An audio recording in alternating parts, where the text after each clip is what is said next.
Hello and welcome to a brand new automotive show, Autometrics, presented by Top Gear Auto Service BD Limited. আজকে আছি আমরা top গিয়ারের ওয়ার্কশপে। এই প্রোগ্রামটা সাজানো হয়েছে বেসিক কিছু নলেজ শেয়ারিং এর বিষয় নিয়ে। আমাদের এই প্রোগ্রামটাকে এনলাইটেন করার জন্য আজকে আমাদের সাথে জয়েন করছে কার এনথুজিয়াস্ট এবং অটোমোটিভ জার্নালিস্ট জয় হাসান। কি অবস্থা ব্রো? এই তো কি অবস্থা? Good to see you. আসসালামু আলাইকুম, আশা করি আপনারা সবাই ভালো আছেন। As you know I am Joy Hasan. Good to see you. আমাদের এই এপিসোডটা আজকে আমরা সাজিয়েছি ইঞ্জিন, লুব্রিকেন্ট, কুলেন্ট এবং গিয়ার অয়েল নিয়ে কথা বলার জন্য। শুধু গিয়ার অয়েল ব্রো? এখন তো ATF আর CVTও আছে। Right. Well, we'll get into that eventually, but একটা জিনিস বলে নি, আমরা কিন্তু টুইনিং আজকে। রাইট, এটা তো খেয়াল করিনি।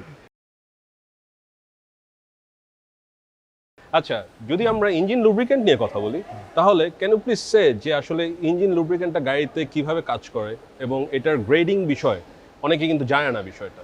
ইঞ্জিন লুব্রিকেন্টের কথাতে ফার্স্টে বলা উচিত, অথবা মানে মোটর অয়েল যেটা আমরা বলি, তো এটার মেইন খুফিয়াটা হচ্ছে কিন্তু ভিসকসিটি, মানে কতটুক ঘন অথবা কতটুক পাতলা ইঞ্জিন অয়েল যেটা বলা হয়।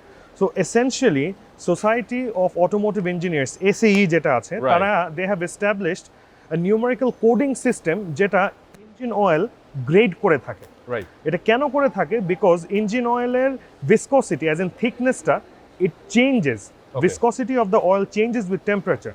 সো ওইভাবে গ্রেডিং করে, যে ক্ষেত্রে আমরা বলি যে আচ্ছা আমার ইঞ্জিন অয়েল এই grade, maybe it can be 20W50, 10W40, 0W20, whatever হতেই পারে। সো এসেনশিয়ালি যেটা মিন করে, যেই নাম্বার দুইটা আছে ফার্স্টে অ্যান্ড লাস্টে, যে দুইটা আছে ওই নাম্বার দুইটা ডিনোট করে ইঞ্জিন অয়েলের ভিসকসিটি কত আছে আমার। ফার্স্টেরটা ইজ দ্য ওয়ান যেটা আমি কোল্ড টেম্পারেচার অপারেট করার জন্য ইউজ করব, আর পরে যেটা W এর পরে যেটা হয় ওটা হচ্ছে নর্মাল রেগুলার ইঞ্জিনের অপারেটিং টেম্পারেচারে কত এফিশিয়েন্টলি এটা কাজ করতে পারে। আর আরেকটা জিনিস যেটা হলো এই যে তুমি যেটা বললা যে 10W30 বা 10W40, W-টা কি ডিনোট করে? W-টা ডিনোট করে অ্যাজ উইন্টার।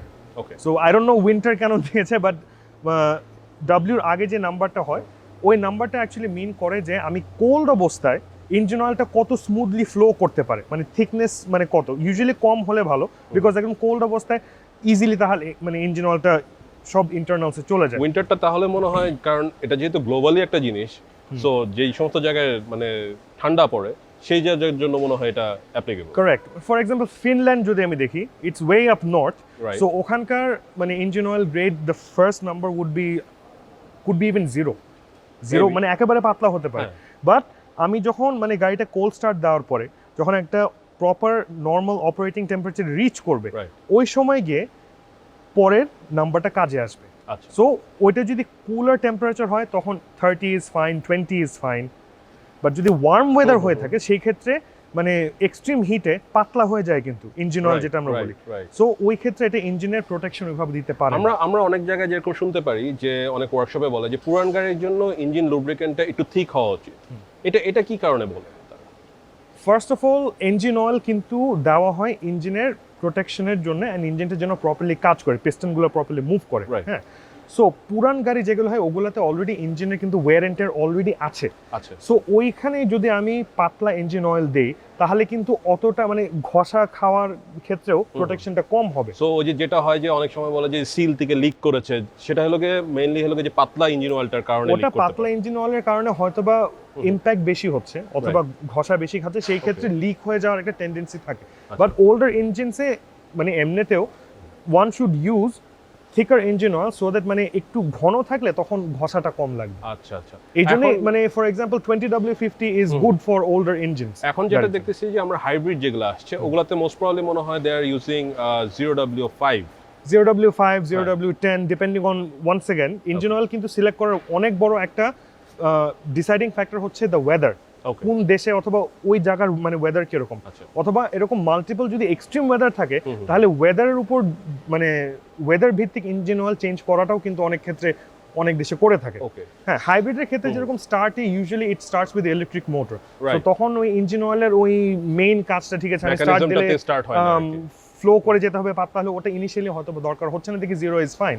বাট যখন একটা গাড়ি স্টার্ট হয়ে যাচ্ছে, ইগনিশন হয়ে যাচ্ছে, ইভেন্চুয়ালি তো গাড়ি টেম্পারেচার রাইজ করবে। সেই ক্ষেত্রে পরের নাম্বারটা ডিপেন্ডিং অন কোন টেম্পারেচারটা আমার এখানে আছে, কোন ক্লাইমেট অবস্থা আছে, চুজ করাটা বেটার। সো এখন বাংলাদেশের ক্ষেত্রে সো আমরা যে লুব্রিকেন্টটা ইউজ করছি সেটার চেঞ্জিং এর টাইমটা, কারণ অনেক মানুষ আছে যে ঠিকমতো জানে না যে কখন লুব্রিকেন্টটা চেঞ্জ করতে হবে, বাংলাদেশে কি তোমার সাজেশন? রাইট, বাংলাদেশে usually most of us consumers যারা আছে আমরা নিজেরা কিন্তু কেউ গিয়ে গাড়ির ইঞ্জিন অয়েল চেঞ্জ করি না। আমরা যদি ওরকম এক্সটেন্টে কার ইনথিউজিয়াস্ট না অথবা মানে গাড়ির প্রতি ওরকম যত্ন না করি, আমি কিন্তু আমার ইঞ্জিন অয়েল আমি নিজে ইউজুয়ালি ঢালবো না। বাট তারপরে এরকমও হতে পারে যে মেবি ঈদের সময় অথবা অন্য কোনো ছুটির সময় ড্রাইভার নেই, আপনাকে ইঞ্জিন অয়েল চেঞ্জ করতে হবে। আপনি হাউ উড ইউ আন্ডারস্ট্যান্ড আপনি কি ইউজ করবেন? তো সেই ক্ষেত্রে আমাদের বাংলাদেশের টেম্পারেচারের উপর নির্ভর করে there are a few grades of engine oil যেটা আমরা ইউজ করতে পারি। রাইট, আমি একটু যদি এক্সপ্লেন করি, সো বাংলাদেশের temperature is hot.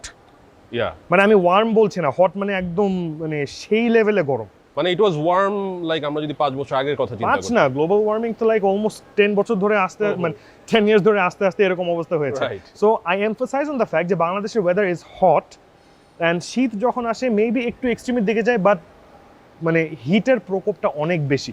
So essentially বাংলাদেশের গাড়িগুলোর জন্য it is better and it is sort of recommended to use thicker viscosity ala engine oil. For example, 10W30, 10W40 is good.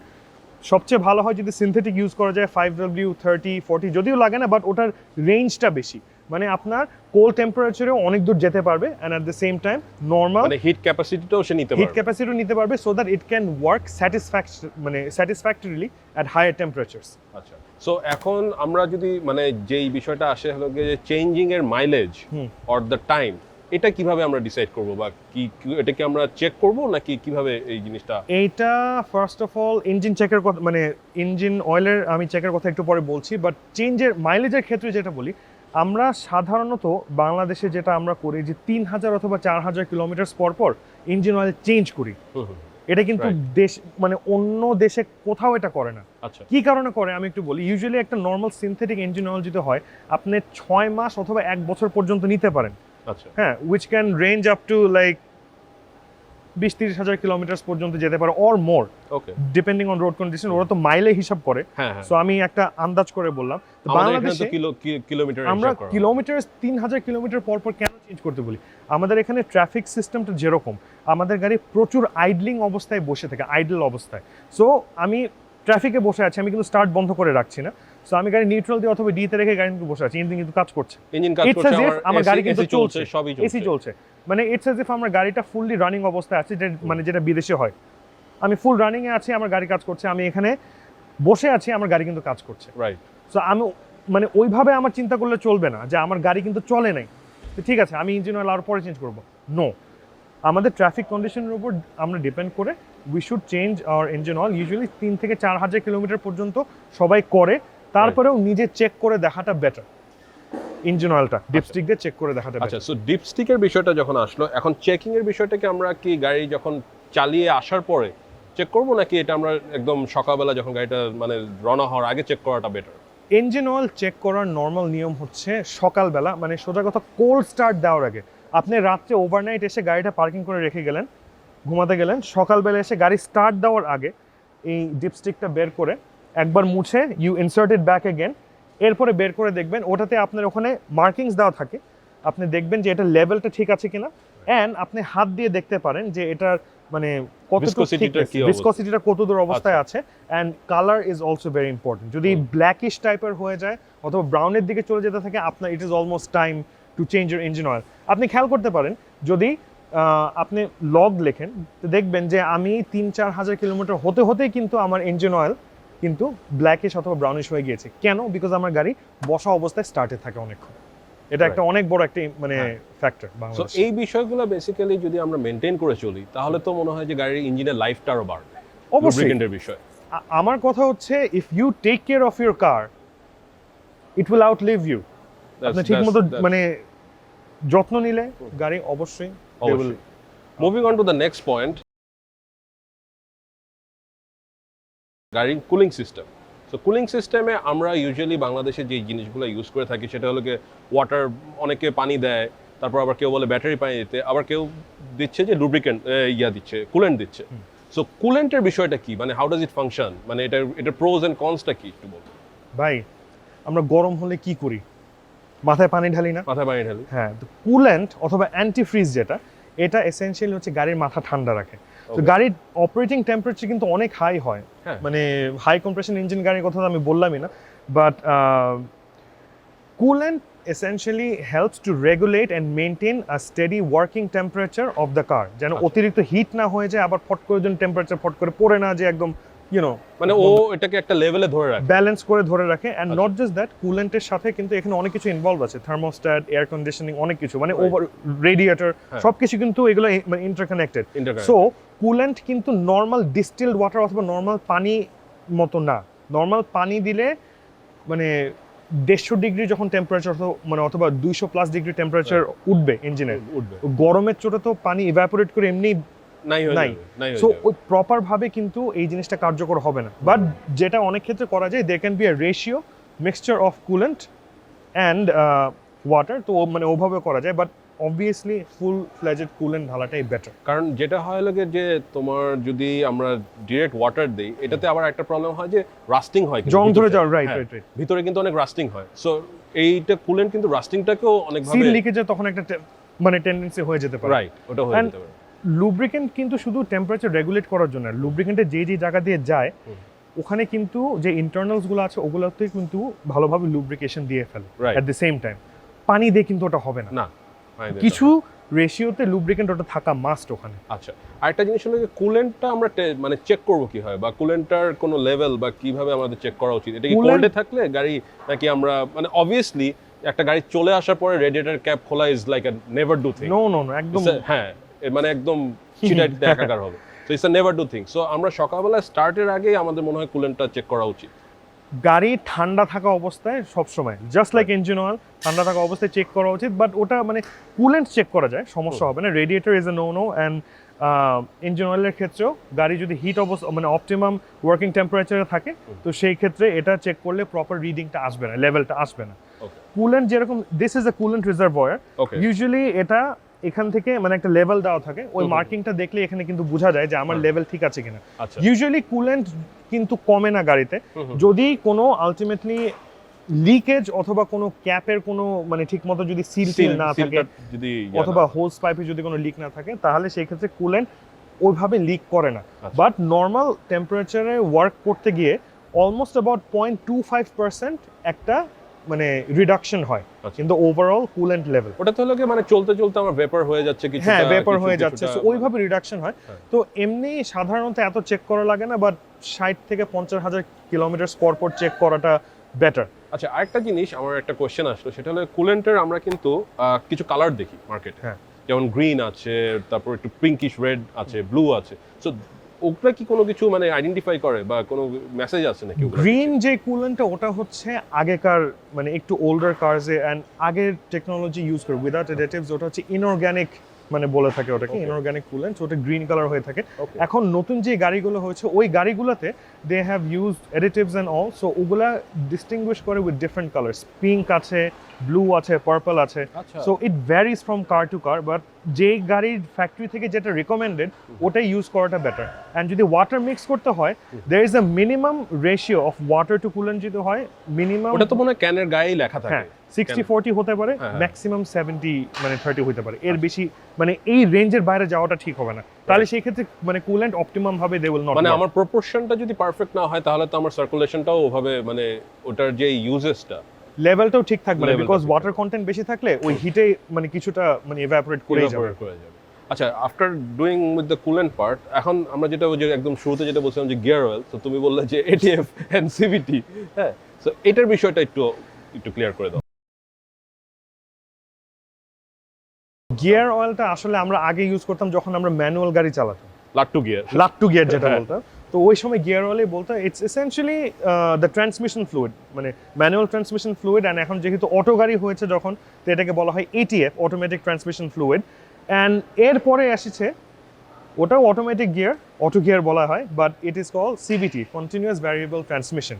So ATF আর CVT fluid কিন্তু different, একটার মতো অন্যটা দিয়ে দিলে it will not function at all, মানে কোনোভাবে কাজ করবে না। ইনফ্যাক্ট সিভিটি গিয়ারবক্স গাড়িতে কখনো এটিএফ দেওয়া উচিতই না ভাই, it's not going to work, right, মানে যেটার জন্য আসলে যেটার জন্য এটা, যেটার জন্য এটা। সো এখানে এটা কি মানে এটিএফ বলি বা সিভিটি অয়েল ফ্লুইড বলি, তো সেখানে কি আমার চেকিং এর বিষয় বা এরকম মানে যেরকম আমরা লুব্রিকেন্ট আমরা চেক করি 3000 কিলো বা 4000 কিলো 3 মাস এরকম, এখন এই সিভিটি ফ্লুইড বা এটিএফ এর এরকম কি কোনো একটা বিষয় আছে যে এতদিন পর পর চেক করা লাগবে? এটা ইউজুয়ালি যেটা চেঞ্জ করা লাগবে মানে আমরা যে জিনিসটা শুনে আসছি যে সিভিটি ফ্লুইড অথবা এটিএফ যেটা, এটা ইউজুয়ালি 1,20,000 কিলোর পরে চেঞ্জ করে ফেলাটা বেটার। বাট দেন এগেন গাড়ির রানিং এর উপরে অনেক কিছু ডিপেন্ড করবে। আর unlike coolant and engine oil, CVT fluid কিন্তু আপনারা চেক করতে পারবেন না।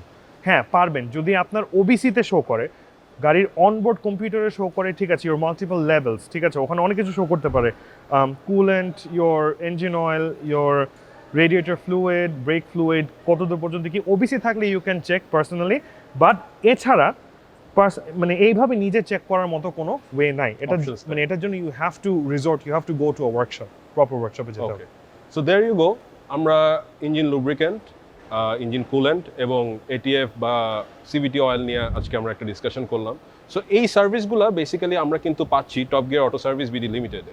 আপনার এটিএফ চেকিং এবং চেঞ্জিং বা ফ্লাশিং যেটাই বলি না কেন, আমরা ফ্লাশিংই তো বলে মনে হয়। হ্যাঁ, ওটা অ্যাকচুয়ালি ইঞ্জিন অয়েল চেঞ্জের সময় ফ্লাশিং করে দেয়। আই থিঙ্ক ওটা একটা এভরি 3 to 4 সার্ভিসিং এর সময় করলে বেটার। আবার এক্সেস করলে ক্ষয় হয়ে যেতে পারে। সো এটা যদি আমরা মেনটেন করি একটা প্রপার ওয়ার্কশপের আন্ডারে, যদি আমরা আমাদের গাড়িটাকে মেনটেন্যান্সের উপরে রাখি, যেটা top gear auto service BD limited করে থাকে, তাদের একটা লগবুক আছে, তারা আপনাকে রেগুলার জানাবে, তারা কিন্তু জানাচ্ছে যে আপনার পিরিয়ডিক্যাল সার্ভিস এন্ড মেইনটেনেন্সের জন্য এসে পড়ছে, যে আপনার নোটিফিকেশন দিবে, লুব্রিকেন্ট চেঞ্জের টাইমটা এসে পড়ছে।